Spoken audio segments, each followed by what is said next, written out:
118 పక్కన ఉండేదాన్ని చూడండి.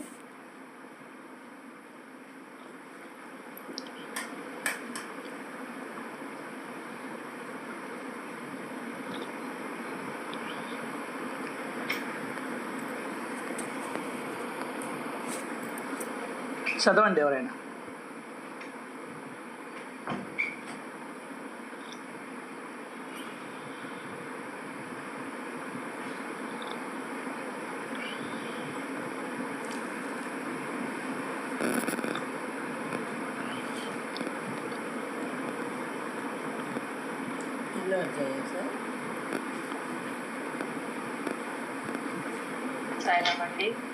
అప్పుడు బాబా నేను బాబాకు అభివందనం చేసి, బాబా నాకు మీ ఆశీర్వచనాలు చాలు, నన్ను రక్షించండి అని వారు కరుణను ప్రార్థిస్తారు.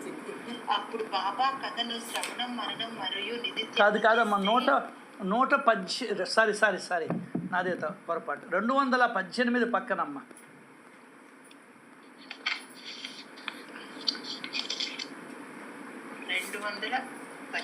218 అంకె పక్కనే.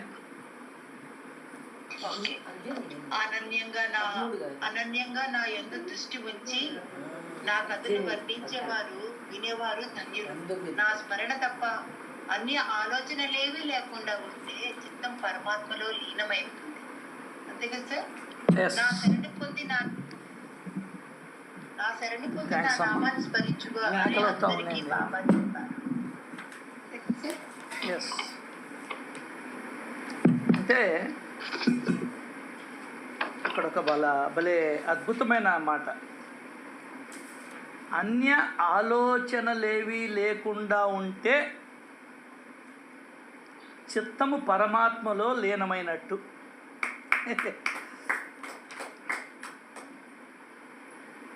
నా స్మరణ తప్ప అన్య ఆలోచనలేవి లేకుండా ఉంటే, అంటే నువ్వు ఆయన స్మరించేటప్పుడు ఆయన మహిమలను, ఆయన కీర్తనలను, ఆయన లీలను గానం చేస్తూ ఉన్నప్పుడు నీ లోపలికి అన్య ఆలోచనలేవి దూరకుండా ఉండాలి. అప్పుడు ఆ చిత్తము పరమాత్ముడిలో ఉన్నట్టు లెక్క.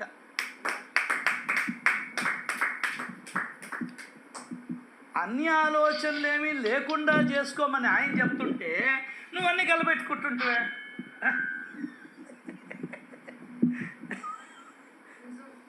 పాయింట్ అర్థమైందో లేదో?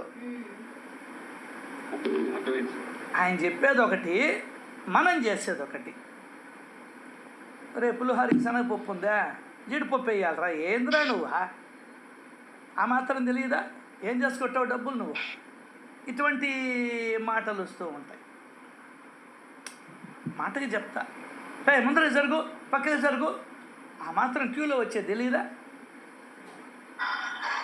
నేను దండం పట్టుకోవాలి, పట్టుకున్నావు, ఏమైందయ్యా? ఏందే? నేను విసరాలి, నేను మొయ్యాలి, సరిపోయా. భగవంతుడు ఎక్కడున్నాడు? అక్కడ ఆయన ఉండాలా. నా నామాన్ని స్మరించు, నా స్మరణ తప్ప అన్య ఆలోచనలేవి లేకుండా ఉంటే చిత్తం పరమాత్మలో లీనమైనట్టు.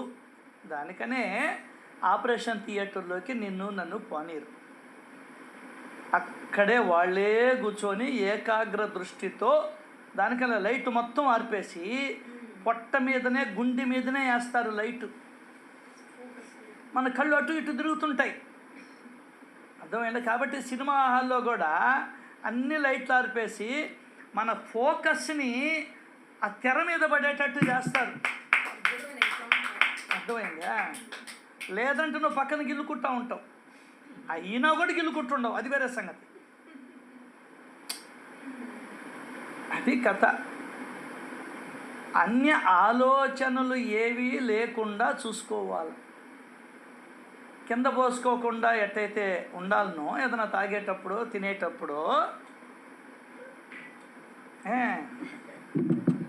ఆ విధంగా నీ లోపలికి వేరే ఆలోచనలు ఏమీ లేకుండా చేసుకోవడమే సాధన.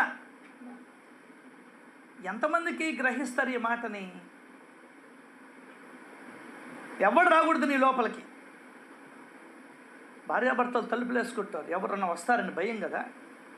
ఏ మూమెంట్లో ఉంటారో, ఎవరు వస్తారో, పిల్లోడైనా నెట్టేస్తాడేమో అని కదా నువ్వు లోపలికి అడిగి పెట్టుకుంటావు. అది ఇక్కడ వెళ్ళు, వాడాలో తలుపులు బిగించి భాగవత సప్తాహం చేయి 3 సార్లు. నీ తలుపులని కట్ చెయ్యి, ఉండకూడదు. ఉంటే నో అన్నీ వచ్చేస్తాయి. ఎంత సింపుల్గా చెప్పాడో మనకు అంత కష్టం అయిపోద్ది. ఏదేదో చేస్తాం మనం. దానికనే అన్నాడు, చిత్త ఏకాగ్రతకు సులభ సాధనమైన శ్రవణాన్ని సాయిబాబా ప్రోత్సహించారు. ఈ శ్రవణం వల్ల ఏమవుతుంది, అనేకం నేర్చుకుంటాం. ఇప్పుడు ఊళ్ళో వాళ్ళ గురించి మాట్లాడడం తగ్గించేసాం, మోసాలు చేయడం తగ్గించేసాం. పూర్తిగా పోలేదు కానీ పర్సంటేజ్ తగ్గింది. వాళ్ళ సాధన అది ఏందే, వాళ్ళ సాధన అదే. బాబా అన్నది, ఎవరు ఎలా చేసుకుంటే అలా ఫలితాలని అనుభవిస్తారు. అర్థమైందా? ఈ సింపుల్ లాజిక్ తెలుసుకుంటే ఇంకెక్కడికి పోతావు. దానికైనా చెప్పాడు ఆయన, నా యందు అత్యంత ప్రీతి గల వారిపై నా దృష్టి ఎల్లప్పుడూ ఉంటుంది. వారికి నేను లేని ప్రపంచం శూన్యం. వారి నోట నా మాటే ఉంటుంది. వారు నిరంతరం నా గురించే ఆలోచిస్తారు. అంటే ఏం చెప్పాడు ఆయన, మనం ఏం చేయాలా? ఆయన ఏం చెప్పాడు, మనం ఏం చేయాలా? ఇది ఆలోచించడం. ఆయన గురించి నువ్వు ఆలోచించడానికి ఏమి లే. ఆయనకు ఒక అమ్మాయిని చూస్తాము, ఆయన స్కూల్లో చేర్పిస్తాము, ఆయనకి మంచినీళ్ళు పెడతాము. ఈ కాదు నువ్వు ఆయన గురించి ఆలోచించాల్సింది. ఆయనకి గుడ్డలు గుట్టిస్తాము, ఇది కాదు. ఆయన ఏం చెప్పాడు? స్కూల్లో టీచర్ దగ్గరికి వెళ్ళాము, టీచర్కి గుడ్డలు గుట్టిస్తా, తెలియక అడుగుతా. టీచర్ ఇంట్లో పోయి అంట్లు దాముతా. ఏం చెప్పాడు? టీచర్ హోంవర్క్ చేసుకోరమ్మన్నాడు. ఏం చెప్పాడు? ఎన్నో లెక్కని 10 సార్లు చేసుకోరమ్మన్నాడు. నీకు గుర్తు లేకపోతే పక్కన వాళ్ళని అడుగుతావు. అదే ఇక్కడ నువ్వు చేయాల్సింది, నేను చేయాల్సింది. వాళ్ళు నా గురించే ఆలోచిస్తారంట. ఏముంది ఆయన గురించి ఆలోచించే? దాని దగ్గర లక్షలు ఉన్నాయా, వేలు ఉన్నాయా, కోట్లు ఉన్నాయా? నీ పిల్లాన్ని గురించి అయితే ఆలోచించాలా, నీ ముగ్గురిని గురించి అయితే ఆలోచించాలా. ఇటు ఉంటాడు పాపిస్తాడు, ఎవరితోనో లేసుకొని పోయినాడో, లేకుంటే ఈ పిల్ల ఎవరితోనో లేసుకొని పోయిందని చెప్పని కూతురు గురించి, కొడుకు గురించి, చదువుతున్నాడో లేదో అని ఆలోచించాలి. అవి ఉంటాయి. ఆయన గురించి నువ్వేముంది ఆలోచించేది? తెలియక అడుగుతా. ఆయన షిరిడీలోనే ఉన్నాడు, ఏ ఊరికి కదలడు. ఆ సంగతి అందరికీ తెలుసు. రోజు లెండికి పోతాడు, ఒక ఉత్సవంలాగా పోతారు. ఇంకేంది నువ్వు ఆయన గురించి ఆలోచించేది? ఎవరి గురించన్నా ఆలోచిస్తే నీకు ప్రయోజనం జరగాలి కదా. సో ఆయన ఏం చెప్పాడు, ఎవరూరికి ఏమేమి బోధ చేశాడు, దాన్ని నేను ఎట్లా ఆచరించాలి, ఇది ఆయన గురించి ఆలోచించడం అంటే. అర్థమైందా? అది అట్లాగే నువ్వు ఒక దగ్గర గుమస్తాగా పనిచేస్తుంటాను నేను, మా ఓనర్ ఏం చేస్తుంటాడు, ఆయన భార్య ఎట్లా ఉంటుందో, వాళ్ళ పిల్లకాయలు ఎట్లా ఉంటారు, ఒక్క తట్టు తట్టి నీకేం చెప్పాను, లోపలికి పోయి వస్తూ తెమ్మని చెప్పలా. నేను మీ గురించి ఆలోచిస్తున్నాను సార్, నా గురించి నువ్వేం ఆలోచించబడలేదు, కానీ నేను చెప్పింది జర పుడింగి అని చెప్పని ఒక్క తట్టు తట్టాడు ఓనరు. అదే ఇక్కడ కూడా జరిగేది. నువ్వేం ఆయన గురించి ఆలోచించబడాలి, ఆయన బాగుంటాడు, ఏంటే బ్రహ్మాండంగా ఉన్నాడు. ఎంపీవి గారు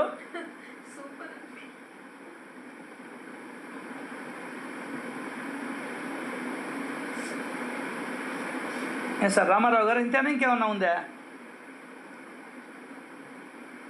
ఆయన తెల్లటి ఆయన పైజామా వేసుకున్నాడు, అది కఫిని నల్లగా ఉంది. మనం నల్లగాలేమా? ఆయన ఎట్టుంటే మనకెందుకు? అది మనం ఎందువల్లంటే ఆయన మాటలే మనకు దిక్కు, వేరే దిక్కు లేదు మనకు.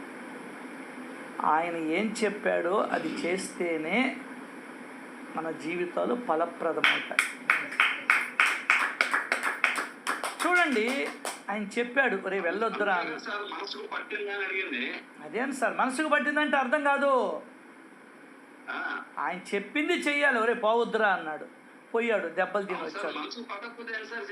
అదే కదా నేను చెప్పేది. ఆయన ఉపదేశాలని, ఆయన మాటలని స్మరించుకుందాం, అది నేను చెప్పేది. వీడు పోవద్దురా అంటే నెల రోజులు హాస్పిటల్లో తేలాడు. ఒరే ఈరోజు వెళ్ళిపోరా అంటే వెన్ల సచ్చూరుకున్నాడు. నువ్వు ఉద్యోగం కావాలని వస్తే నువ్వు అహ్మదాబాద్కి వెళ్ళి, అహ్మద్నగర్కి వెళ్ళి సినిమా చూసి పోమంటే వెళ్ళాడు, ఉద్యోగం చిక్కింది. మా తమ్ముడికి ఏదన్నా దారి చూపించండి అంటే వాడిని బొంబాయికి పిలిపించుకొని నీ దగ్గర పెట్టుకోమన్నాడు దీక్షిత్ గారితో. చాలా రోజులైంది, ఏమీ కుదరలేదని అనుకుంటూ ఉన్నాడు, అప్పుడు కుదిరింది. ఇవన్నీ ఆయన మాటలు వినబట్టేగా. ఈ కామన్ విషయాన్ని ఎందుకు తెలుసుకోలేకున్నాం మనం?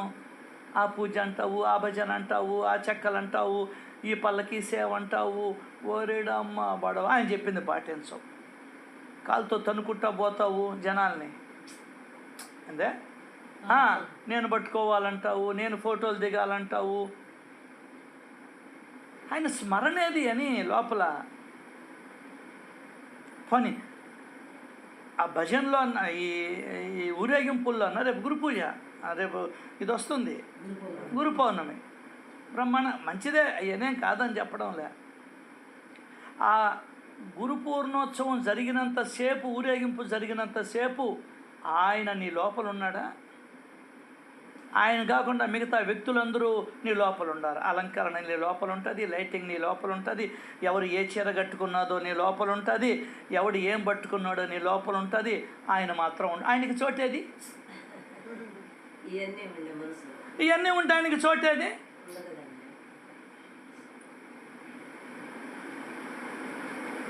నేను వాటికి వ్యతిరేకం కాదు, ఆ మాయలో పడిపోతున్నాం. నేను సుబ్రహ్మణ్యం గారు చెప్పారు నాకు, సుబ్రహ్మణ్యం గారు సద్గురువు చెప్పారు, రమేష్ దేవుడి పేరుతో దేవుడి గదిలోకి వెళ్ళి దేవుణ్ణి మర్చిపోయి కొరవన్నీ చేస్తున్నావు రమేష్ అన్నాడు. ఏం సార్ అట్ట అంటారన్న? అవునా, నువ్వు పోగానే ఆ పటాలు దొడొస్తావు, ఈ పటాలు దొడొస్తావు, పూలు ఒక్కొక్క దానికి నెత్తి మీదనో కిందనో పెడతావు, ఏదో ఒకటి పెట్టాలి నువ్వు, అర్థం కాలా? ఒకదానికి అందలేదంటే ఇంట్లో వాళ్ళని అరుస్తావు, నువ్వుల నూనె లేదంటావు, నువ్వుల నూనెకి మరక పనామె సరిగ్గా తోమలేదు, దేవుడి వస్తువులు అని నువ్వు దోముకో, పనామె దోమకపోతే పనామె దోమలేదంటావు, అర్థం కాలా? మనవాడిని అరటిపళ్ళు దమ్మంటే కొడుకునే వాడు తేడు, వీడు చెప్తే ఎన్నిసార్లు చెప్పినా వీడికి బుద్ధి లేదు, అరటిపళ్ళు దమ్మంటే తేడు దేవుడికి అని చెప్పిన అక్కడ వాళ్ళని తిట్టి నెత్తినేసుకుంటావు. అసలు దేవుడు ఎక్కడున్నాడు అక్కడ? ఇంత లోపల ఫోన్లు వస్తాయి, ఆ ఫోన్లలో మాట్లాడతావు, వాళ్ళని కసురుకుంటావు. కానీ నాకు టైం అయిపోతుంది, ఆకలి అవుతుంది, నేను కలెక్షన్కి పోవాలి ఈరోజు అన్నామంటే ఉండా పూజ చేసుకొని వస్తానని చెప్పని వాడి లోపల ఉండే ఆత్మని అణిచివేస్తావు. అబ్బబ్బలే పూజ అయ్యా నీదా?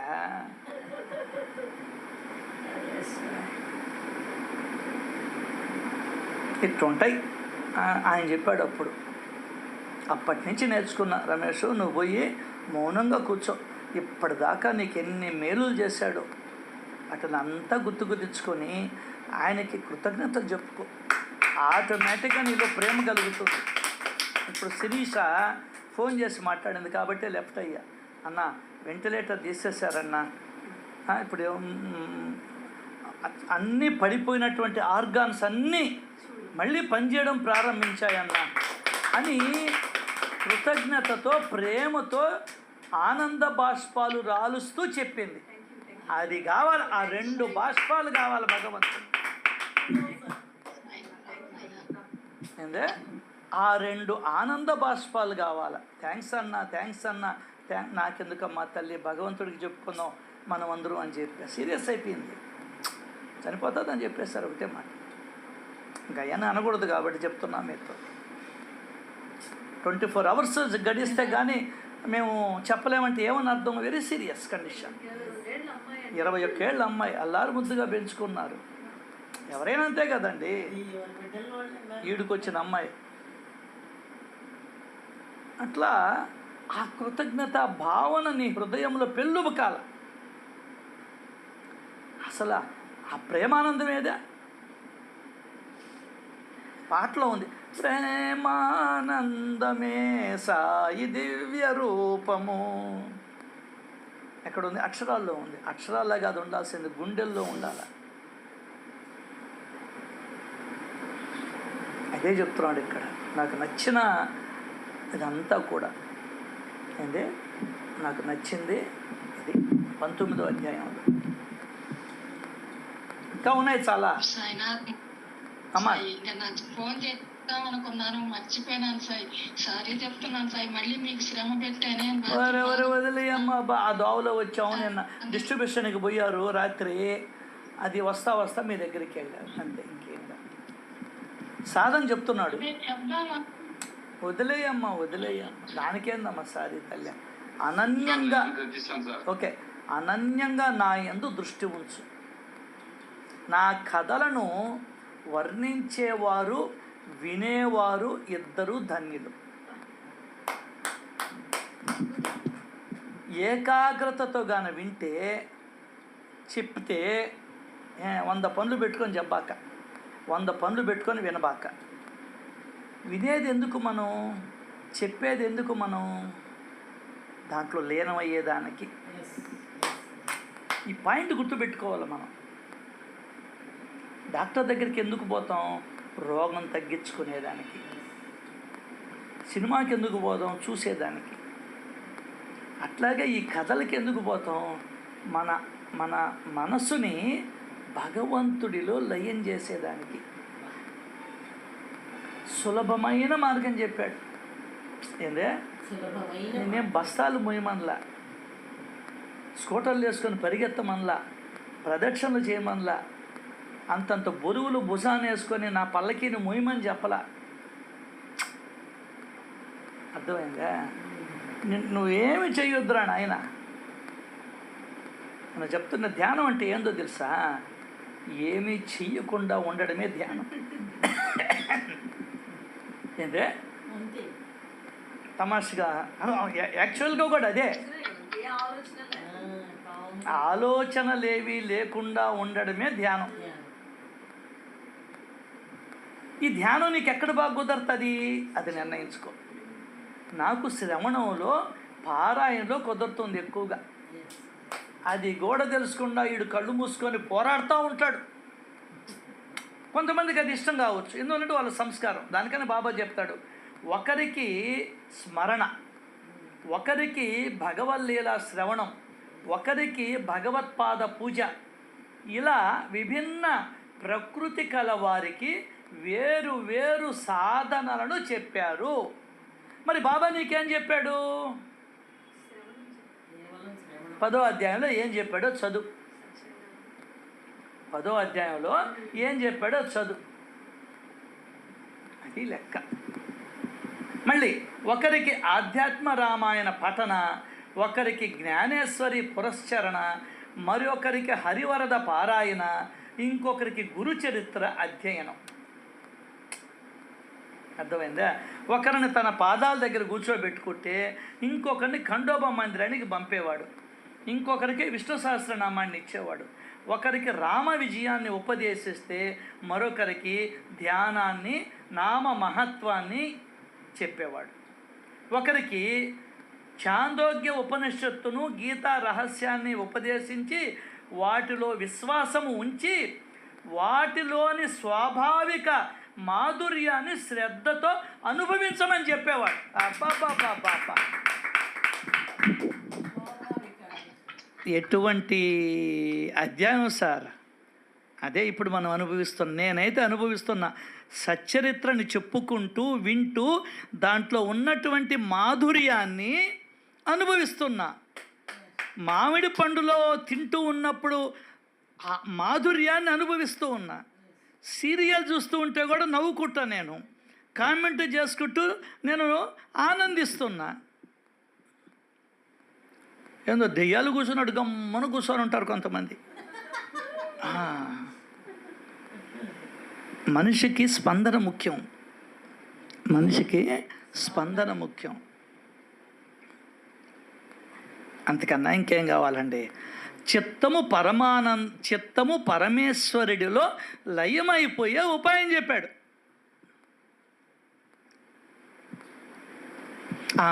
ఈరోజు ధ్యానంలో కూర్చుంటే ఇప్పుడు గుర్తుకొచ్చింది, నేను దాకా ఎవరు అడిగారు ధ్యానంలో కూర్చుంటే నీకేమి ఇచ్చాడని. ఇప్పుడు ఇచ్చాడు నాకు ఒకటి, ధ్యానంలో కూర్చుంటే ఇచ్చాడు. ఉదయం 5 నుంచి అట్ట ధ్యానం అంటే ఏమే కాదు, అట్టా కూర్చుంటే ఆయన ఏం ఆలోచన ఇస్తాడా అని చూడడం. అర్థం కాలా? సాయి అంటే తండ్రి, బాబా అంటే తల్లి, సాయి అంటే శ్వాస, బాబా అంటే ప్రాణం. ఇది ఇచ్చాడమ్మా.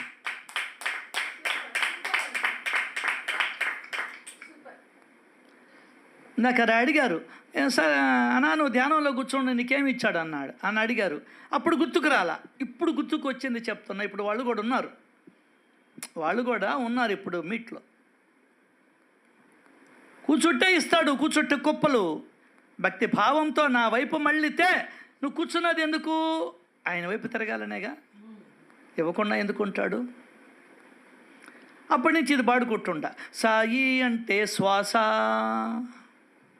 బాబా అంటే ప్రాణం. దీంట్లో అమితమైన జ్ఞానం ఉంది. సార్ పివి గారు ఇందాక కూడా మాట్లాడాలి, కోపం వచ్చిందా నా మీద ఏమన్నా?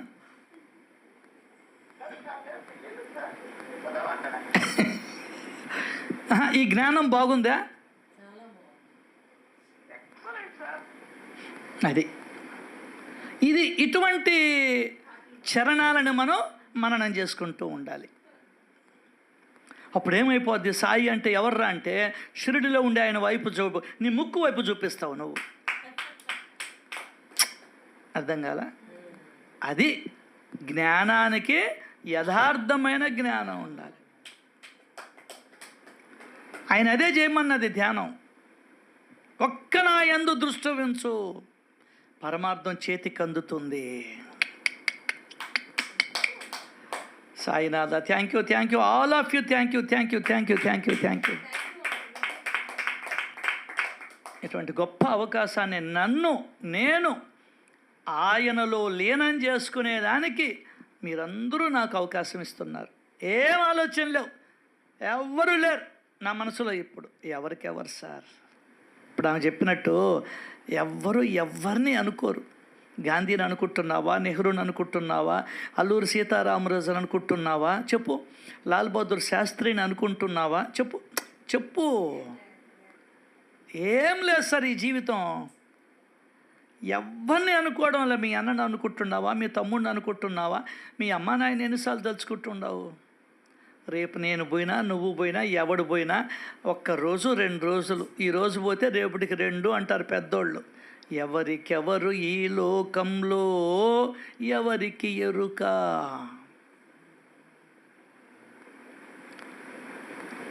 అది లెక్క. సాయిరామమ్మ, చెప్పమ్మా. ఈ బాబా గారు అంటారు మాది చాలా కఠినమైన పద్ధతి అన్నారు సార్. ఎక్కడన్నా ఆ కఠినమైన పద్ధతి మనకి అవగతం అయిందా? అవును, చాలా కఠినమైన పద్ధతి అయింది. అదే సార్, చెప్పండి. ఆ కఠినమైన పద్ధతి ఒకటి. అంటారు ఒకసారి చెప్తాం, 2 సార్లు చెప్తాం. ఎవరైనా మా మాటలను లక్ష్య పెట్టకపోతే కన్న బిడ్డలైనా సరే 2 ముక్కలుగా చీరి పారేస్తాం అన్న మాట ఆ తల్లి నోట్లోంచి వచ్చిందంటే ఇది ఎక్కడ సందర్భం ఉందా సార్? ఖచ్చితంగా ఉంది, అది వచ్చినప్పుడు చెప్పుకుందాం. ఇప్పుడు మీరు చెప్పిన 2 మాటలకి అద్భుతమైన అర్థాలు ఉన్నాయి. ఏంది? ఇప్పుడు మీరు చెప్పిన 2 మాటలకి అద్భుతమైన అర్థాలు ఉన్నాయి. 13వ అధ్యాయంలో ఉన్నాం ఇప్పుడు. ఇంకెంత వచ్చేస్తాం తొందరగా 19కి. శ్రీ సచ్చిదానంద సమర్థ సద్గురు సాయినాథ్ మహారాజుకి జై జై జై. సమస్త ప్రాణికోటి బాగుండాలని జై అమ్మ, జై.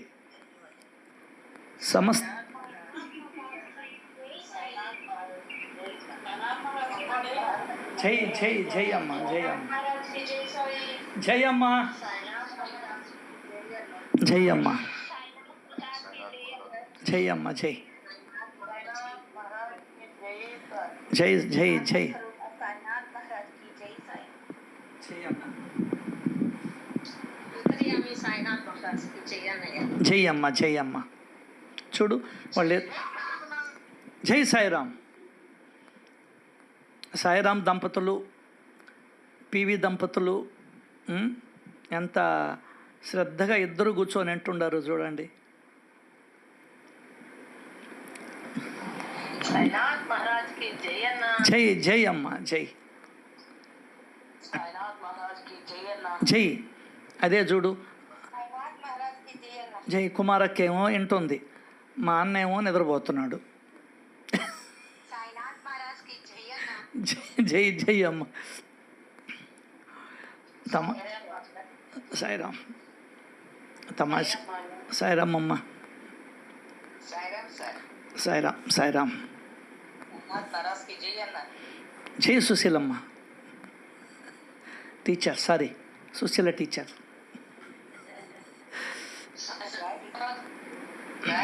అమ్మ భలే ఆనందం వేసింది సార్. బాబా మన మాటని ఎంత వింటాడు సార్. నిజంగా ఆ తల్లి ఆనందం నాకు కళ్ళ ముందర కనిపిస్తుంది sir. Very happy and very thankful to Baba sir.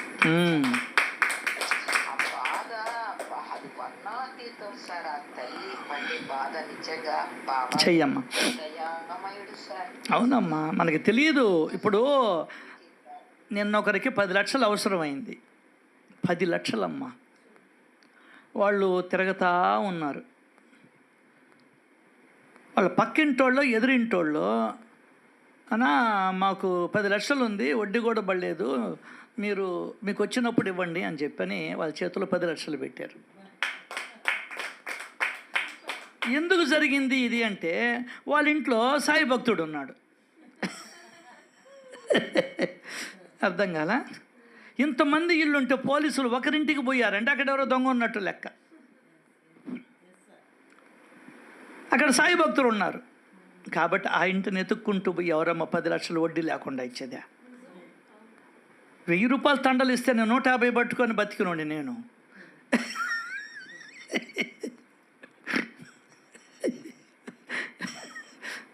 భగవంతుడికి కోట్ల కోట్ల కోట్ల కోట్ల కోట్ల కోట్ల కృతజ్ఞతలమ్మ. తండ వ్యాపారం కూడా చేశాను నేను. తండ వ్యాపారం కూడా చూసా. అంటే 100కి 1000కి 100 రూపాయలు వస్తుంది. అయితే 15 రూపాయలు లెక్కన ఇవ్వలేదులే. 1000కి 100 పట్టుకొని ఇచ్చాను. అప్పటికి 3.5 రూపాయలు వడ్డీ పడేది. ఒరే వెంకటేశ్వర మాట ఏంది?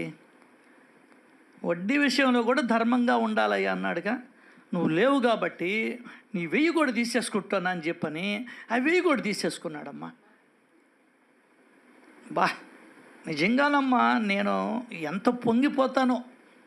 ఏంటంటే ఆ లోభాన్ని, దాని మీద ఉన్నటువంటి యావని తొలగించేశాడు.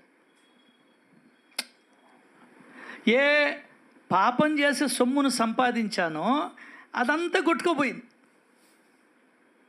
అంతా కొట్టుకోపోయిందమ్మా.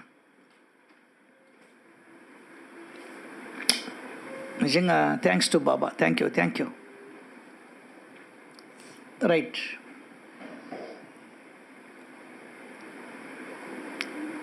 సమస్త ప్రాణులు బాగుండాలని, ఆనందంగా ఉండాలని, సంతోషంగా ఉండాలని, సుఖంగా ఉండాలని, ఆరోగ్యంగా ఉండాలని, ప్రేమగా ఉండాలని, అన్యోన్యంగా ఉండాలని ఆ దేవాది దేవుణ్ణి కోరుకుంటూ మనం ఈరోజు సత్సంగంలోకి వెళ్దాం. ఇప్పుడే మీతో పంచుకుంటూ ఉన్నాను. సమస్త ప్రాణులు బాగుండాలని అని అన్నప్పుడు నిన్న చెప్పుకున్న ఒక ఉదంతం గుర్తుకు చేశాడు బాబా. బలరాం బాపా అని ఒక ఆయన ఉండేవాడు. ఆయన అన్నదానం చేసేవాడు. ఆయన దగ్గరికి గుర్రం మీద ఒక ఆయన వచ్చి తూలిపోతూ ఉన్నాడు. దిగేదానికి కూడా ఆయనకి శక్తి లేకుండా పోయింది. ఈ బలరాం బాపా ఇంకా ఇంట్లో ఉండే కొడుకు భార్య పోయి ఆయన నెమ్మదిగా దించి మంచినీళ్ళు పోసి దాని తర్వాత అన్నం పెట్టి పడుకోబెట్టారు. ఇసనకర్త ఇసురుతూ ఉన్నారు. లడ్డు పెట్టాడు ముందర. షుగర్ ఏదన్నా డౌన్ అయినదేమోనని. తర్వాత ఏం చేశాడో తెలుసమ్మా? గుర్రం మీద వచ్చినటువంటి వాడే ఇంత అలసిపోయి సొలసిపోయి దిగలేకపోతే ఇటువంటి వాడిని మోసినటువంటి గుర్రం ఇంకెంత ఇబ్బంది పడిందోనని బా వేణీళ్ళు కాపటం పెట్టి దేనికి వాటి కాళ్ళకి కడిగి వేణీళ్ళు కాపటం పెట్టి మేత పెట్టి కాళ్ళు ఎత్తడం ప్రారంభించాడమ్మా.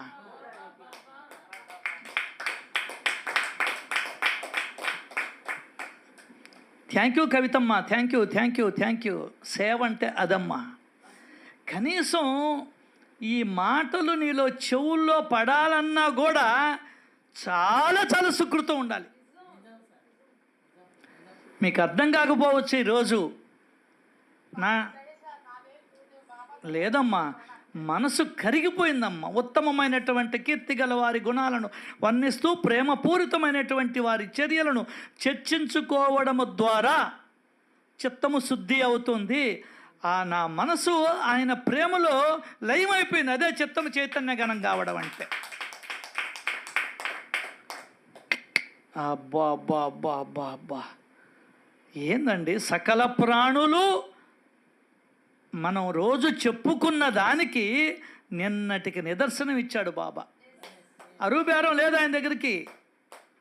మనం ఒక్కొక్కసారి అందరూ అంటాను, ఒక్కొక్కసారి సమస్త ప్రాణులు అంటాను. చూసారా ఏ విధంగా సేవ చేశారా? ఇంకొకటి ఆశ్చర్యపోయా నేను.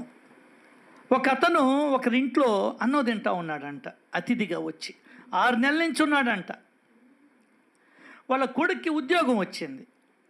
వాడేం చేశాడు, రాత్రి జీతం డబ్బులు తెచ్చి జోబులో పెట్టుకొని కుక్కీకి తగిలిచ్చి పడుకున్నాడు. తెల్లవారు చూస్తే ఆ డబ్బులు లేవు, ఇంట్లో అతిథి కూడా లేడు. అంటే అర్థమైంది ఏమమ్మండి, కనబడుతుంది? వాడు లేడు అంటే వాడు ఎత్తుకొని పోయినాడు. అతిథి తీసుకెళ్ళాడు. వాళ్ళ నాయన ఏమన్నాడు తెలుసా? కొడుకుని పిలిచి, రే పిచ్చిన కొడక, నీ అజాగ్రత్త వల్ల ఒక అతిథికి భోజనం పెట్టే అవకాశాన్ని నేను కోల్పోయానురా అని చెప్పిన కొడుకుని తిట్టాడు.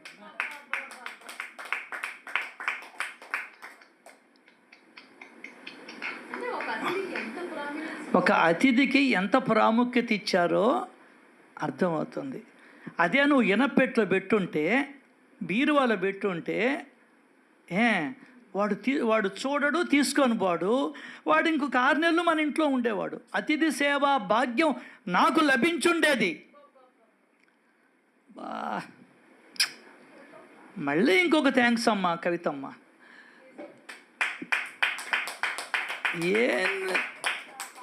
ఇటువంటి మహానుభావులు పుట్టినటువంటి భారతదేశం సార్ ఇది. మనకు ఇప్పుడు నువ్వు వచ్చావు కాబట్టి ఈ మాటలు విన్నావు, నీ మనసు కరిగింది, ఒక్క క్షణమైనా నీ మనసు ప్రేమతో నిండిపోయింది. అది చాలదు. అదే కదా భగవంతుడంటే, అదే కదా భగవంతుడంటే. నాకు తీరిక లేదు, ఆమె ఒప్పుకోలేదు, ఈమె ఒప్పుకోలేదు, వాళ్ళు వచ్చారు వీళ్ళు వచ్చారని సాకులు ఎత్తుక్కుంటే ఎట్లా?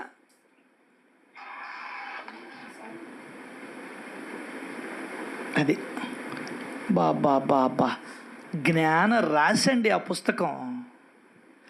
భక్తి జ్ఞాన కర్మ యోగాలకి కూడలంట అన్నదానం.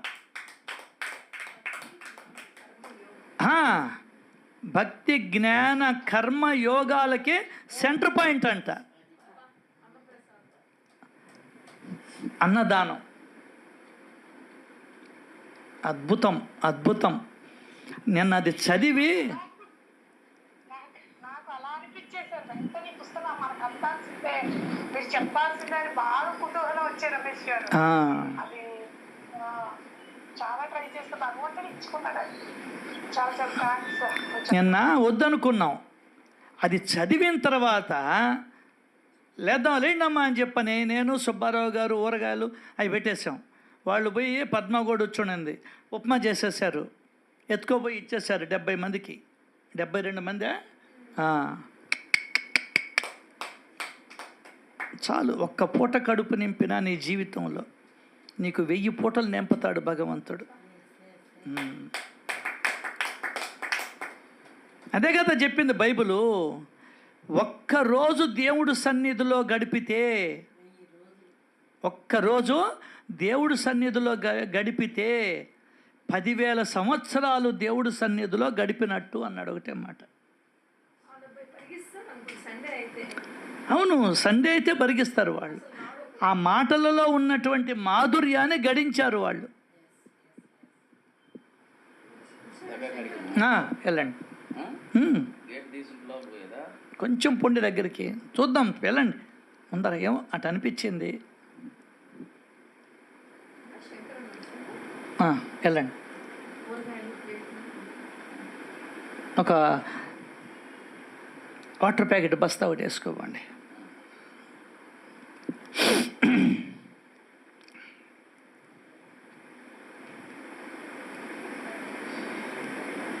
అంటే ఇవన్నీ కూడా మన మనసుని కదిలిస్తాయి, మన మనసుని కదిలిస్తాయి. అదే ప్రేమపూరితమైనటువంటి వారి చర్యలు. అట్లా మన అదృష్టం అది చిక్కడం. మీ అందరి దయ వల్ల మాకిక్కడ నా బోటోడు ఖాళీగా ఉంటే ఏడుస్తాను అనుకున్నాడేమో. భగవంతుడికి ఎంత ప్రేమో. ఒరే ఈడికి పెళ్ళాం చనిపోయింది, ఇంకా బిడ్డలు చూస్తే ఎక్కడో ఉండారు, ఇంక ఏడుస్తా కూర్చొట్టాడేమో, ఇంకా ఈడు కుళ్ళిపోతాడేమో అని చెప్పిన భగవంతుడి సేవని మీ ద్వారా నాకు ముఖ్యంగా నాకు ప్రసాదించిన దానికి భగవంతుడికి కృతజ్ఞతలు తెలుపుకుంటూ,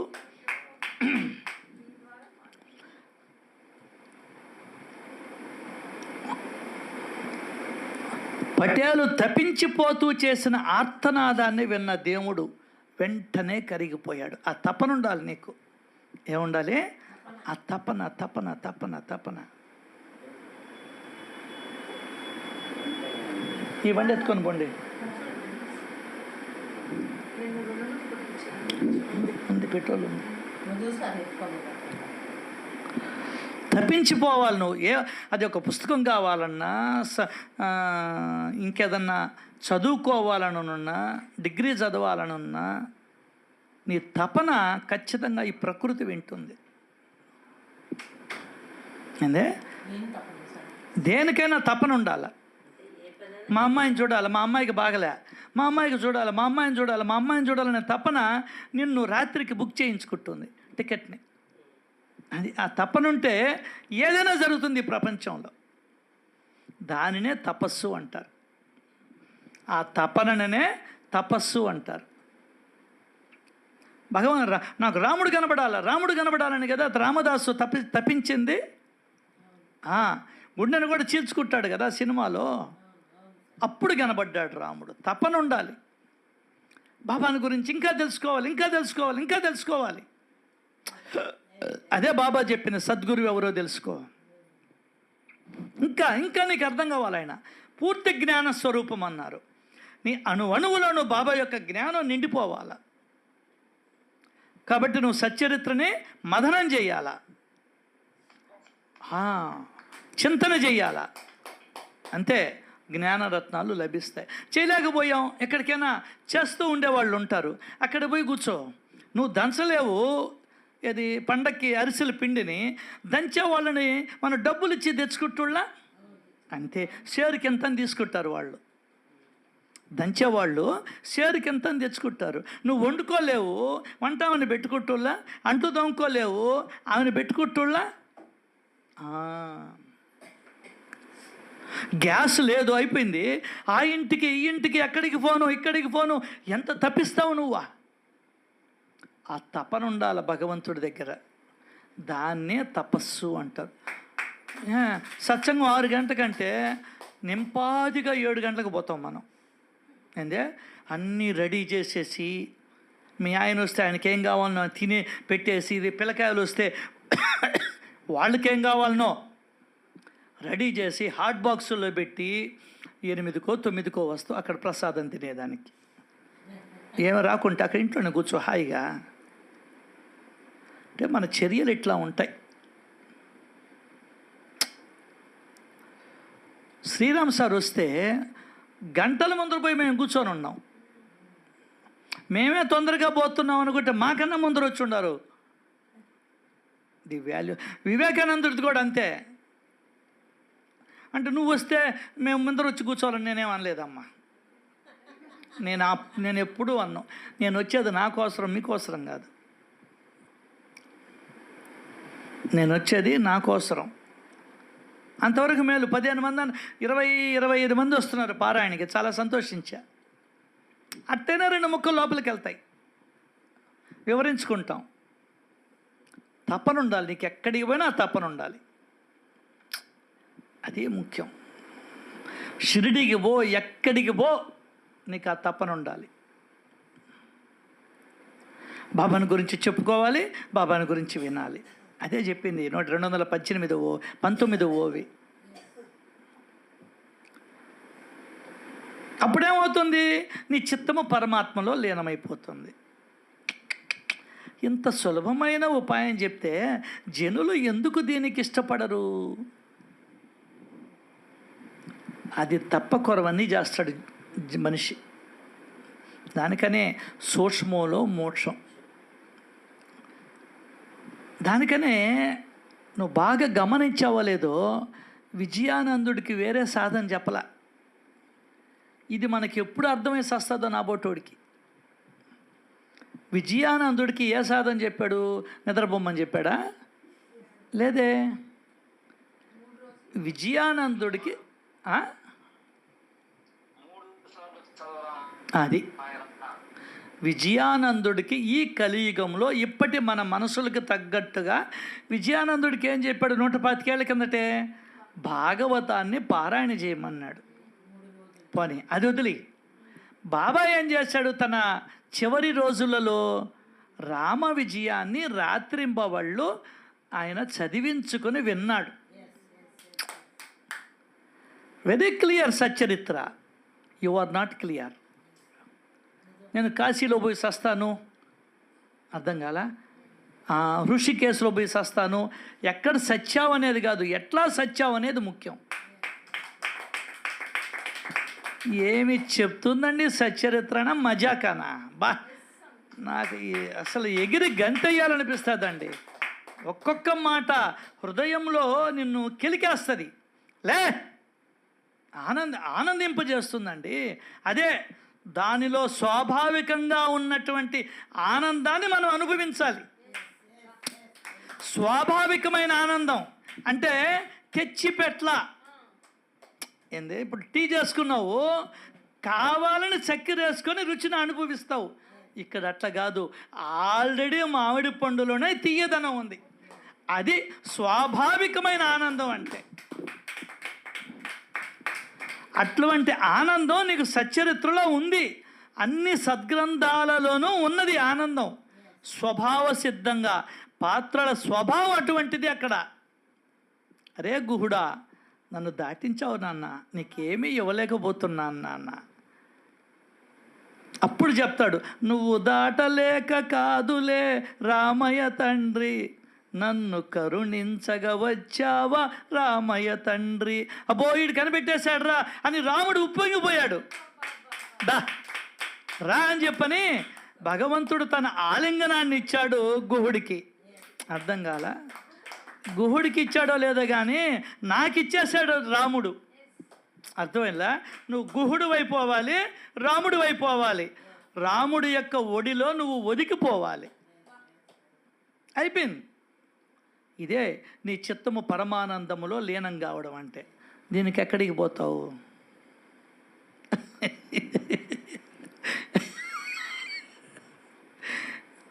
అదే సూక్ష్మంలో మోక్షం.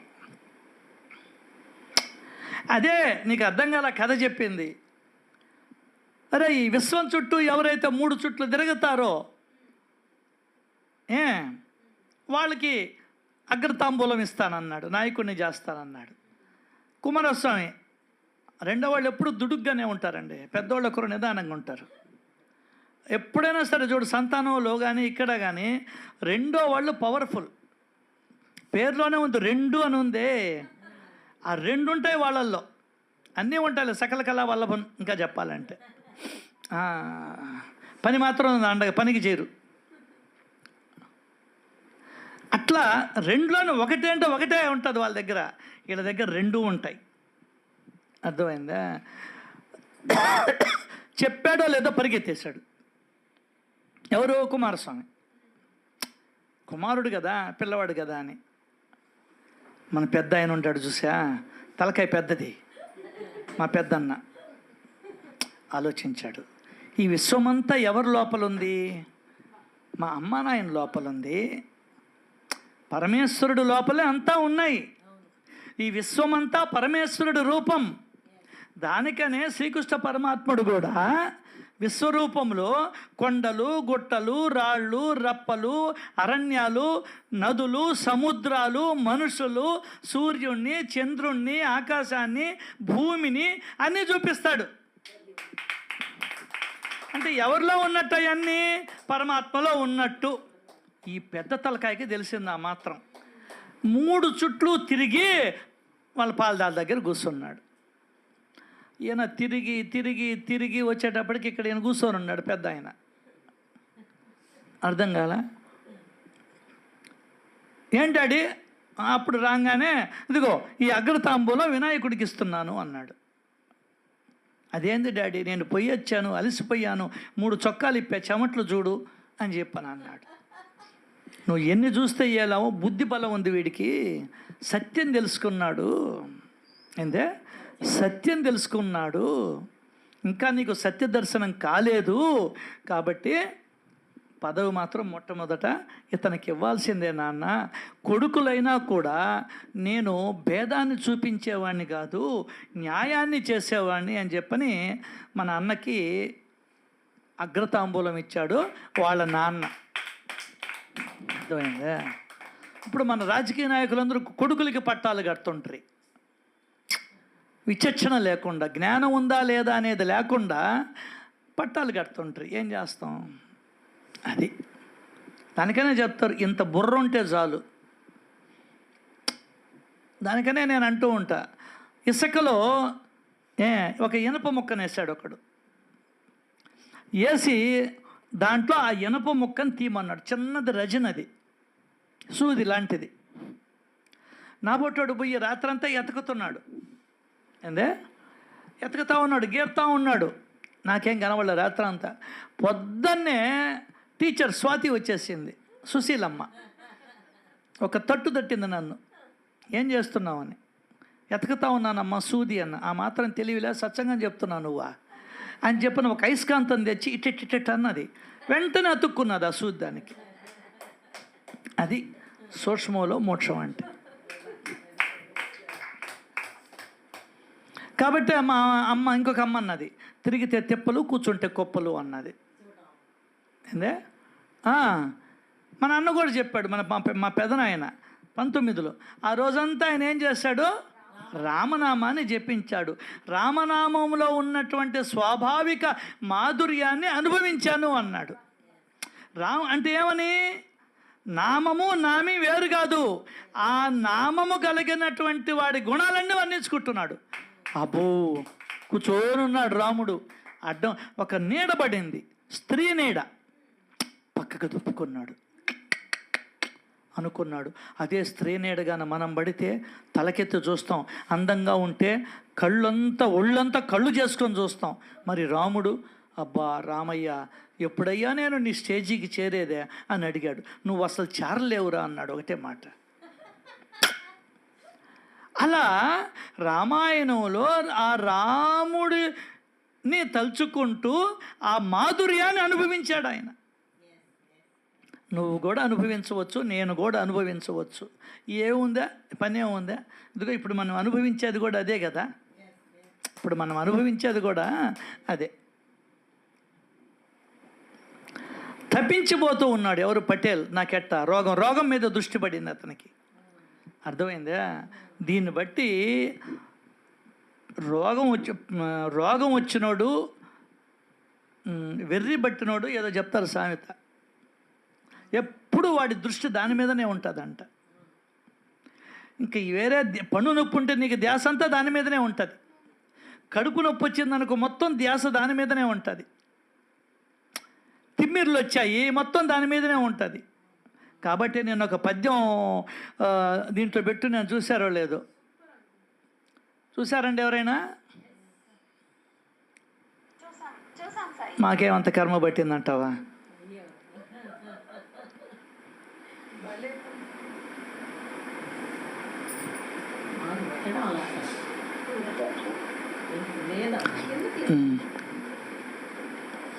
చిత్తూరు నాగయ్య తర్వాత రాజుబాబు వచ్చాడు. రాజుబాబు ఒక తోటలో పడుకొని ఉంటే అక్కడికి ఒక వాచ్మ్యాన్ వచ్చి, అయ్యా నాకు కూడా తినేదానికి అన్నం లేదు, మా పిల్లకాయలకి సరిపోతుంది, ఈ మంచినీళ్ళు ఇస్తాను, ఈ తాగవయ్యా అని చెప్పని రోజు 1-2 బాటిల్స్ ఇచ్చేవాడంట. నాకు 4 రోజులు 10 రోజులు. రాజుబాబు పెద్ద హీరో అయిన తర్వాత వాడిని వెతికి పట్టుకొని ఆ వాచ్మ్యాన్ ఎక్కడున్నాడో వాళ్ళ 2 కూతుర్ల పెళ్ళిళ్ళు చేశాడంటండి.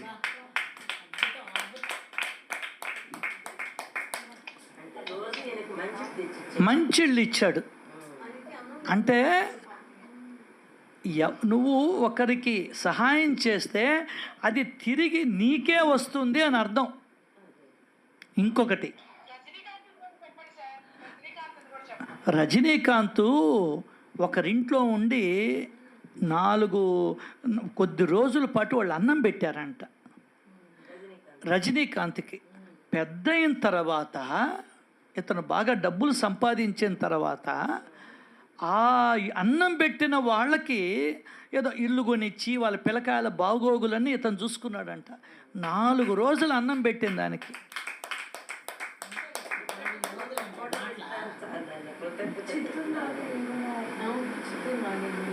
అర్థమైందా? చిత్తూరు నాగయ్య అంట ఒక 3 అంతస్తుల భవనాన్ని కట్టించాడు టీ నగర్లో. మన నాగయ్యలు చాలామంది ఉండరు, మన పెద్దోళ్ళు, వాళ్ళ పేర్లు కూడా నాగయ్యల పేర్లు ఉంటాయి, కానీ వాళ్ళని తలుచుకోవడంలే మనం. చిత్తూరు నాగయ్య పెద్ద ఇల్లు కట్టించి, పాపం వాళ్ళు స్వార్థం లేదు వాళ్ళల్లో. లాస్ట్కి చాలా చనిపోయారు, ఇబ్బందిగా చనిపోయారు, వేషాలు లేక, డబ్బు. అప్పట్లోనే ఆయన ₹1,00,000 తీసుకునేవాడు. ఎప్పుడు 1947 సంగతి చెప్తున్నాను నేను. 1947 before he takes ₹1,00,000 for 1 cinema. అటువంటి ఆయన ఒక బిల్డింగ్ కట్టించాడంట. బిల్డింగ్ కట్టించి ఎవరైతే మద్రాసుకి వేషాల కోసం వస్తారో వాళ్ళు అక్కడ ఉండొచ్చంట, అక్కడ అన్నం తినొచ్చంట ఫ్రీగా, డబ్బులు కాదు. ఒకసారి ఎన్టీ రామారావు వీళ్ళు కూడా అక్కడే తిన్నారంట. ఒకసారి ఒక ఆయన ఎవరో పేరు, సినిమా యాక్టర్ పేరు, కూర్చొని ఉంటే చిత్తూరు నాగయ్య వచ్చి దండం పెట్టాడంట కాళ్ళకి. ఎవరండి మీరు అంటే, సార్ నేను మొట్టమొదట్లో మీరు ఏర్పాటు చేసినటువంటి ఆ బిల్డింగ్లోకి వచ్చి కొద్ది రోజులు ఉన్నాను, అన్నం తిన్నాను సార్ అక్కడ అని నమస్కారం చేస్తున్నానంటే, చిత్తూరు నాగయ్య ఏమన్నాడు తెలుసా? అయ్యా, అప్పుడు నువ్వు వచ్చి అక్కడ అన్నం తిన్నావు కదా, అక్కడ పని వాళ్ళు ఏదన్నా మీ పట్ల తప్పుగా ప్రవర్తించుంటే క్షమించవండి అయ్యా నన్ను అని అన్నాడట.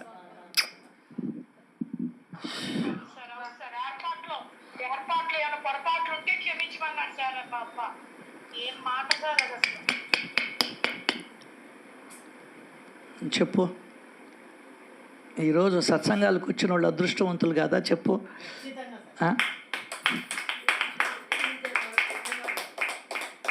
ఏందండి వాళ్ళ ఆలోచనలు ఏందండి? ఎప్పుడో ఆయన తిన్నదానికి ఇప్పుడు ఈయన క్షమాపణ కోరుతున్నాడు. ఇంకోటి కూడా పెట్టాను, చూసారో లేదో. ఒకడు ఏదో పెద్ద సహాయం చేశారు, ఈడు ఏడుస్తున్నాడంట థ్యాంక్స్ చెప్పలేదని. అర్థం కాల?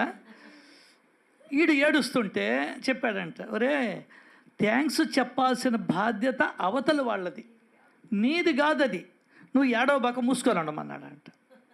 ఇంకొక బోధ చేశాడంట, ఒకవేళ నీ తప్పు లేకపోయినా చేసేటువంటి పనులో నువ్వు సారీ చెప్తే నువ్వు వాడిని గెలిచినట్టు లెక్క అంట. అర్థమైందా? నీ తప్పేమో లేదు, కానీ వాళ్ళు భావించారనుకో, నువ్వు సారీ చెప్తే వాళ్ళ మీద నువ్వు గెలిచినట్టు నాయన అని చెప్పాడంట. బా, ఏమీ మోటివేషనల్.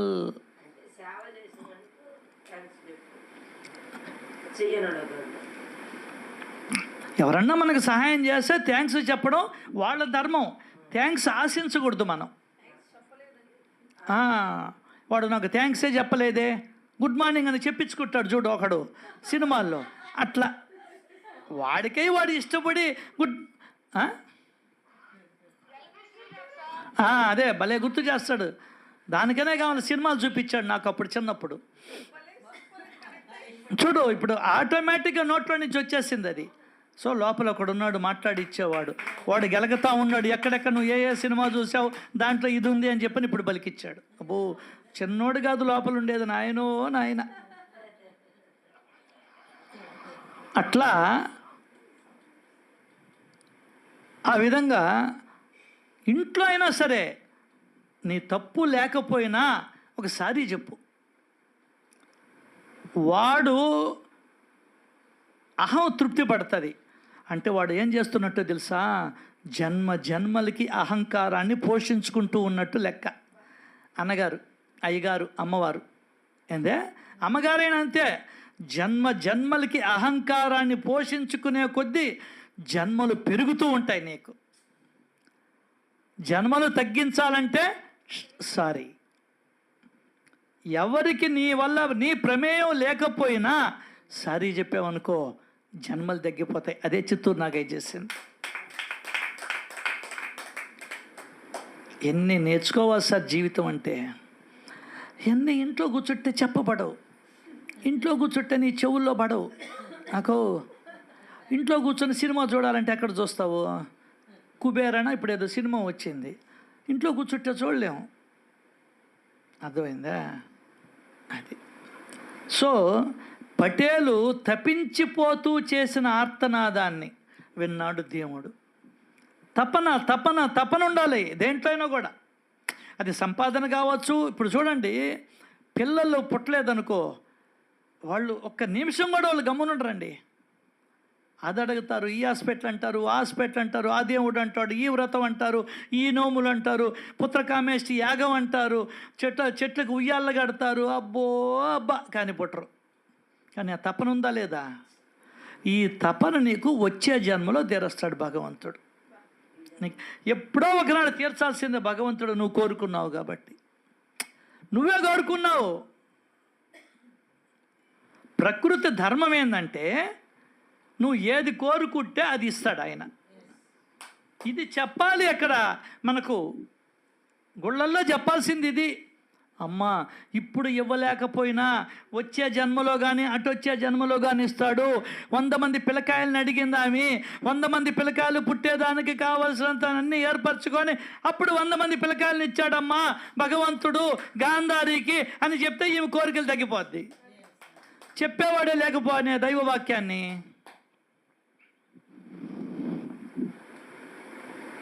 లేకపోయినే ఏందో వెళ్ళిపోతూ ఉంటాం. మరి దేవుడు ఎట్లా సహాయపడతాడు? ఎవడి పుర్రెలోకే దూరి అదిగో పలాని వాడికి ఇది చెయ్యి, పలాని వాడికి ఇది చెయ్యి అని చెప్తాడు. డైరెక్ట్గా వచ్చి నీ మాట వినడు దేవుడు. గుర్తుపెట్టుకో.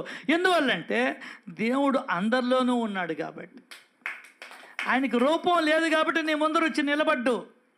ఇప్పుడు నీ కూతురికి రూపం ఉంది, అమ్మాయిని పిలిస్తే వచ్చి నిలబడుతుంది. దేవుడికి రూపమే లేకపోయినే ఎప్పుడైతే ఆ తపన మొదలైందో భీమాజీకి నానాసాహెబ్ చందోర్కర్కి ఉత్తరం రాయాలని బుద్ధి పుట్టింది.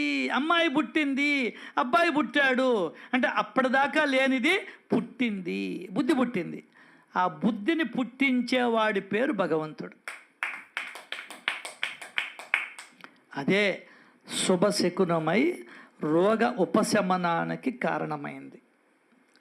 తరువాత అతడు నానాకి సవిస్తరంగా రాశాడు, వివరంగా రాశాడు. ఏ విధంగా అయితే నువ్వు నాకు నచ్చావులో చంద్రమోహను వాళ్ళ స్నేహితుడికి ఉత్తరం రాస్తాడు చూడు, 4 ప్రకాష్ రాజ్కి 4 పేజీల ఉత్తరం, అటువంటి ఉత్తరం రాశాడు మన భీమాజీ పాటిల్. ఎవరికి? నానా సాహెబ్ చందోర్కర్కి. నేను ఆ గుడికి పోయాను, ఈ గుడికి పోయాను, ఆ ఎందువల్ల రాశాడంటే, నువ్వు పలాని జ్యోతిష్కుడికి బొమ్మంటావు, నేను ఆల్రెడీ పోయేస్తుండా. పలాని దేవతగాడికి బొమ్మంటావేమో, ఆల్రెడీ నేను పోయేస్తున్నా. పలాని డాక్టర్ దగ్గరికి బొమ్మంటావేమో, ఓయమ్మ ఆయన దగ్గరికి 3 సార్లు పోయా, 3,000 ఫీజు ఇచ్చా, కానీ జబ్బునయం కాల. ఇది సవిస్తరంగా రాయడంలో ఉన్నటువంటి ఆంతర్యం. అర్థమైందా? జ్యోతిష్యం చూపించుకో, ఏమన్నా ఎప్పుడు విమోచనం అవద్దో అని రాస్తావేమో, ఆల్రెడీ అయిపోయింది మామయ్య. జ్యోతిష్కులను కూడా సంప్రదించా, చేయి చూసేవాళ్ళు ఉన్నారు, వాళ్ళని చూపించుకోమని చెప్తావేమో, అది కూడా చూపించేసా. అన్నీ అయిపోయి ఇంక గతి లేక నీకు ఉత్తరం రాశా. సవిస్తరంగా రాశాడు ఆయన. అది మామూలుగా కూడా విస్తారంగా కాదు, సవిస్తరంగా. అంటే నిజాలన్నీ రాసేసాడు. నేను ప్రతి సెకండు గడ్డలు గక్కుకుంటూ ఉన్నా, కడుపులో నొప్పిగా ఉంది, దగ్గ రాత్రి బవళ్ళు నన్ను హింసిస్తూ ఉంది, నేను చిక్కి శల్యమైపోయా, ఇంకా చనిపోయేదాన్ని కూడా సిద్ధమవుతూ ఉన్నా అని వివరంగా రాశాడు. నానాసాహెబ్ గుర్తుకు రావడం సాయినాథుని ప్రేరణే. అది నాకు అనుపూర్ణమ్మ గారు చెప్పారే, లక్ష్మి చదివిందే, సూత్రధారి ఎవరున్నారు మన వెనకాల? భగవంతుడు ఉన్నాడు. ఆయన ఎట్లా కదిలిస్తే అట్లా కదులుతూ ఉంటాం మనం. ఇంట్లో ఆడవాళ్ళు ఎట్లా కదిలిస్తుంటే మగవాళ్ళు అట్లా కదులుతూ ఉంటారు. కూర్చో వస్తున్నానంటే ఆమె మేకప్ అయ్యి వచ్చిందాక ఇటు కూర్చోవాలి. కూర్చో నేను బజారుకి పోయి పండ్లు తెస్తానంటాడు, వీడు పండ్లు తెచ్చి వాళ్ళ ఫ్రెండ్లతో మాట్లాడి టీ దాకా వచ్చిందాక ఈమె ఇంట్లో కూర్చోవాలి. అర్థమైందా? అట్లా అది లౌకికం. ఈ ప్రేరణ ఉందే ఇతనికి కలిగింది. నానాసాహెబ్ గుర్తుకు రావడం సాయినాథుని ప్రేరణే. అదే రోగ నివారణకు కారణమైంది. సత్పురుషుల లీలలు మన ఆలోచనలకు అంతుపట్టవు. కాలచక్ర రచనా విధానంలో కూడా దైవము యొక్క ఉద్దేశం కనిపిస్తుంది. అందువలన నువ్వు వేరుగా ఆలోచించి వ్యర్థమైన గొప్పతనాన్ని నీ మీద వేసుకోబాక. మంచి చెడు క్రియలను అన్నింటినీ మంచిని కానీ చెడును కానీ గడగాక. అర్థమైందా? మంచి చెడు క్రియలనన్నింటినీ నడిపించే సూత్రధారి ఈశ్వరుడు. తరింపజేసిన మరణింపజేసిన కార్యకర్త అతడు ఒక్కడే. నువ్వు బతికుండాలన్నా, చనిపోవాలన్నా, నీకు ఉత్తమ గతిని ఇవ్వాలన్నా, నీచ జన్మని ఇవ్వాలన్నా అతడే కార్యకర్త, ఒక్కడే. వాడు ఒక్కడే. జాగ్రత్త. ఇక్కడైతే 10 మంది 10 పేపర్లు దిద్ది మార్కులు వేస్తారు, ఇక్కడ ఒక్కడే మొత్తం చూస్తున్నాడు. సమస్త విశ్వాన్ని తన ఆధీనంలో ఉంచుకొని మన అందరి జాతకాలని, జీవితాలని, డిఎన్ఏలని రాసేవాడు ఒక్కడే ఒక్కడు. వాడి పేరే పరమాత్మ.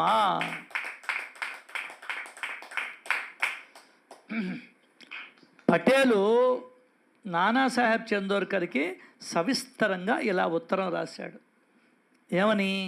మందులు తిని తిని నాకు జీవితం పైన విరక్తి కలిగింది, ప్రపంచమంతా దుఃఖమయంగా అనిపిస్తూ ఉంది. ప్రపంచం ఏంది దుఃఖమయం అనిపించేదండి? అర్థం కదా?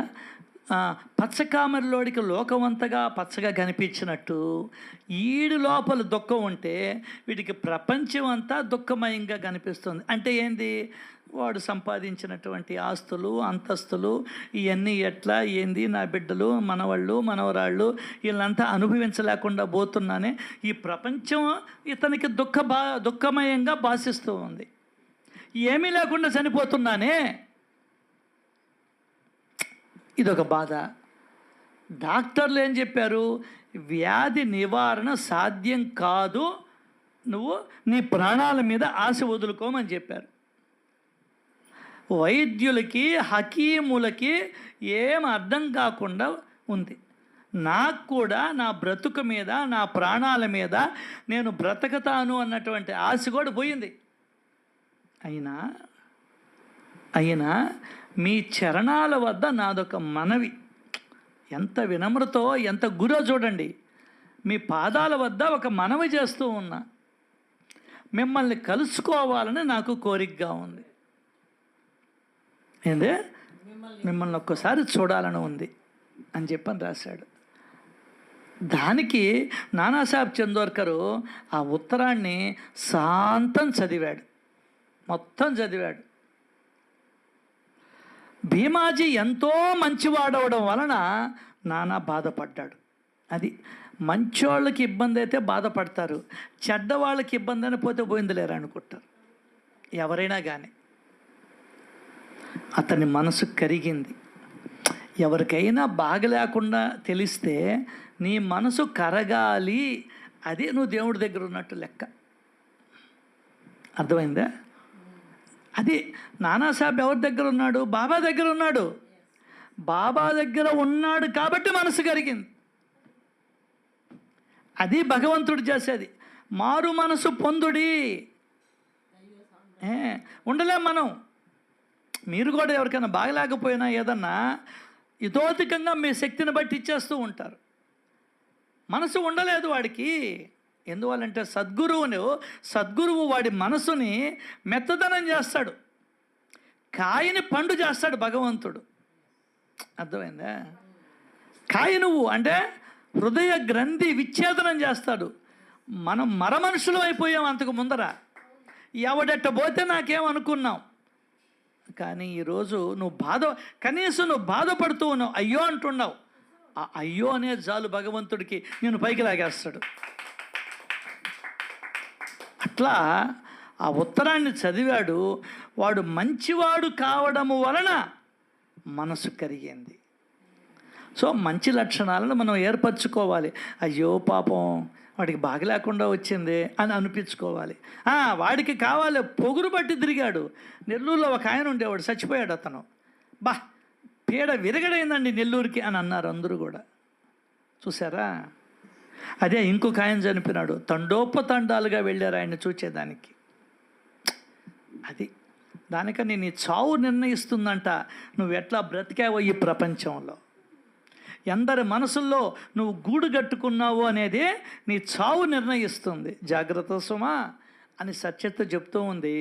ఎప్పుడైతే ఈ ఉత్తరాన్ని చదివాడో, మనసు కరిగిందో, తర్వాత ఏం జరిగిందనేది రేపు వచ్చే సత్సంగంలో సవివరంగా మాట్లాడుకునే ప్రయత్నం చేద్దాం.